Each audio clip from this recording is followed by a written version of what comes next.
YouTube keenya fi social media qabnu bilbila keenya irraa qabnu yookiin social media qabnu akkamitti akka walitti contact gootanii walitti hiitan jechuudha isinitti nan agarsiisa. Tidde bite natasufta si qofaatu bare mamadako altaate naan jette nagaafata akkamiin si dhoksa ijjiitiko gargaarsa nama biraan beeku si qofaa dhakaan na gargaare. Nagaan waaqayyo isiniif baay'ee akkam jirtu hordoftoonni saaruntuu bijiratti kan argamtan ani nagaadha waaqayyo galata akkuma kana hordoftoonni amantaa biraa immoo ashamaa harka fuunee isin jennee jira jechuudha guyyaa irraa kan ammoo jechuudha barnoota isiniif qabadhee dhufee jira jechuudha barnootichi barnoota baay'ee barbaachisaadha jedhamee tilmaamuudha yookiin immoo akka kootti barbaachisa jedheedha jechuudha. Sanillee akkuma kana akkamitti kan jettan jiraachuu dandeessu jechuudha. Innis immoo maal isinitti fakkaate YouTube keenyaa fi social media qabnu bilbila keenya irraa qabnu yookiin social media qabnu akkamitti akka walitti contact gootanii walitti hiitan jechuudha isinitti nan agarsiisa jechuudha. Karaa baay'ee salphaa ta'eera jechuudha. Warroonni karaa YouTube jiranii akka social media isin qabdan Facebook ta'uu danda'a, Instagram ta'uu danda'a, TikTok ta'uu danda'a, Snapchat maal jedhamu tokko isas ta'uu danda'a social media jiru qabaachuu dandeessu isa wajjin YouTube keessan akkamitti contact gootu. Namoonni karaa ittiin isa akkas dhufan akkamitti gootu isinitti agarsiisa. Salphaadha. jechuudha maaliif kallattii lamaaniyyuu views subscribe akkuma kana wixaawriillee argachuu dandeessu jechuudha akkamitti akkas gochuu dandeessan jechuudha isinitti nan agarsiisa jechuudha ana fiikoo amma 3 godhee nan qaba jechuudha yookiis immoo of jala nan qaba jechuudha walti kontaakt kanan godhee kan biraas immoo godhee akkamitti akka gootan sana isinitti nan agarsiisa jechuudha kallattii maanii viidiyoo keessaanii argattu jechuudha dursa garuu subscribe like comment godhaati na jabeessa akkuma kana warroonni video appii dhammoo bilbila waraabdaa akkuma kana akkamitti edit gootaa kannaan jettanii karaa keessas immoo natti mi yookiis immoo nutti mi kan jettan jirtu akkuma kana guyyaa kaleessaallee video gadhiifame jiraate jechuudha appii sana nuuf mi maqaasaa kan jettan jirtu jechuudha isiniifis video isin hojjedhee nan dhufa jechuudha na eega har'a garuu barnoota kanaanii akka barnoota keessa argattan abdii guutuun qaba jechuudha kana fakkaata isin jechuun jaalladha kallattumaanii gara viidiyootti isin dabarsa jechuudha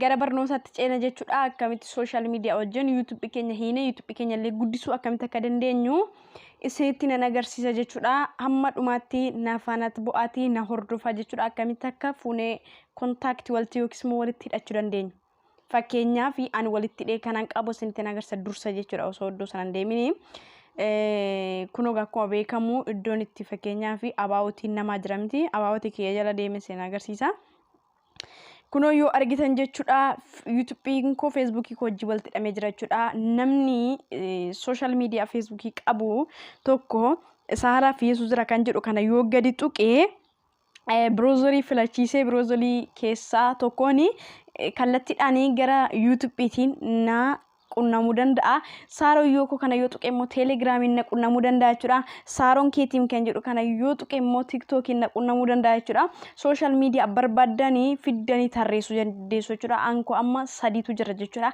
arfaffaa immoo amma fideen isin agarsiisa jechuudha isas akkamitti akkatee walumaan ilaalla jechuudha yoo amma fakkeenyaa fi YouTube keessan illee fuutanii xani social media keessan wajjin contact yoo gootanii namoota achirra jiranii fi namoota sirra jiranii wajjin gara YouTube yoo fiddan YouTube keessanii isin guddachuu danda'a view argachuu dandeessu like argachuu dandeessu akkuma kan hordoftoota illee argachuu dandeessu waan ta'eef karaa salphaa ta'een akkamitti akka walitti hidhachuu dandeessan isinitti agarsiisa jechuudha jalqaba browserii filachuu qabna jechuudha browserii keessaa karaa Chromeedha kan nuti seenu jechuudha kallattimaanii gara Chrome deemna jechuudha obsumaan hordofaa akka Chrome keessa seentaniin jechuudha YouTube studio seenu qabdu akkamitti akka YouTube studio de seentani amala garaagaraa qaba akka YouTube studio ni fakkeenyaaf amma ani YouTube studio akkanattan seena jechuudha kan iddootti sa'aatii ilaallattanii warri moniin taane jechuudha warri moniin taatan immoo beeksisa jammarii dursa'u jechuudha kanaaf ani amma YouTube studio.youtube.com jedheeni ingala jechuudha searching godha jechuudha kunoo nu battalatti qaxgoena fuudhe jechuudha sorry edda kanatti niyyuu dhufeena fuudheeti iddoo tartiiba kanarra dhufna jechuudha tartiiba kanarra saayizii bilbilaa fi bilbilarratti hundaa'aa keessa maqaa wajjin naquu danda'an koo garuu bifa bichaatiin kaa'ee jira jechuudha. Fakkeenyaaf akkas harkisee jechuudha. Customization kan jedhu yoo jiraate suma salphaatti tuqattu jechuudha. Amma kanaafiyyuu kunuu mallattoo doolaaraa kan fakkaatu gajjallaa kan jirtu kana nan tuqa al takkaadhaaf. Nafaana bu'aa obsumaan jechuudha.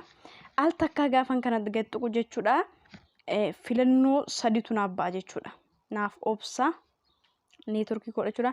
Filannoo sadii naa ba'e keessaa laay'aawutii fi biraandingii fi beezik infoon naa ba'e jechuudha. Kanaafiyyuu jechuudha anamma maal gochuun qaba sitti fakkaate beezik infoo kan jedhu kana tuquun qaba. Linkii sana. Kunoo akkuma isin ani achi tuqee fi informationii kiyya descriptionii kiyya asitti naa fidee jira jechuudha. Akkas harkisee jechuudha isin agarsiisa akka isin ilaaluu dandeessanitti jechuudha. Kunoo akka kanatti erga argitanii iddoo kanatti kan nuti argitanii social media adii godhe sadanii jechuudha. Kuni maqaa Facebook kooti kunoo linkii Facebook immoo kunoo filafiitti jira jechuudha. Kun kan Telegram kooti filafiitiin Telegram immoo kunoo linkiin Telegram kunoo jira. Iddoo kana kan jiru immoo TikTok dha jechuudha. Kunoo TikTok na jira jechuudha. Kanaaf iyyuu kan biraa tokko yoo dabaluu barbaade fakkeenyaaf isinii haaraa waan taataniif fakkeenyaaf adi linkii masinii dhufa jechuudha. Adi linkii ishee kana qofaa jira jechuudha. Anku garuu sadii waanan adii godhee qabuuf jechuudha. Tokko dabaluu nan barbaadan jedha.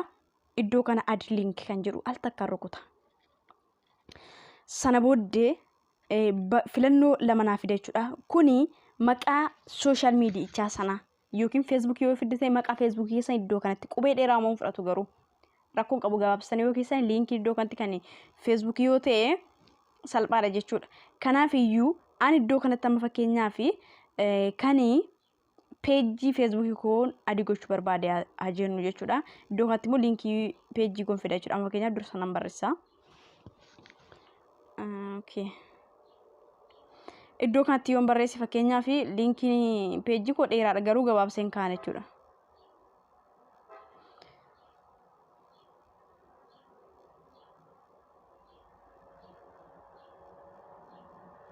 Akkasumas gabaabsaa biinsaa dheeraa fudhachuu hin danda'u waan ta'eef jechuudha. Gabaabseen kaa jechuudha. Abjuu dhugoo malee baay'eedha kan jechuudha. Amma linkiin fidaddoo isatti filafiitii kanatti jechuudha. Filafiitii kanatti linkii fiduun qaba.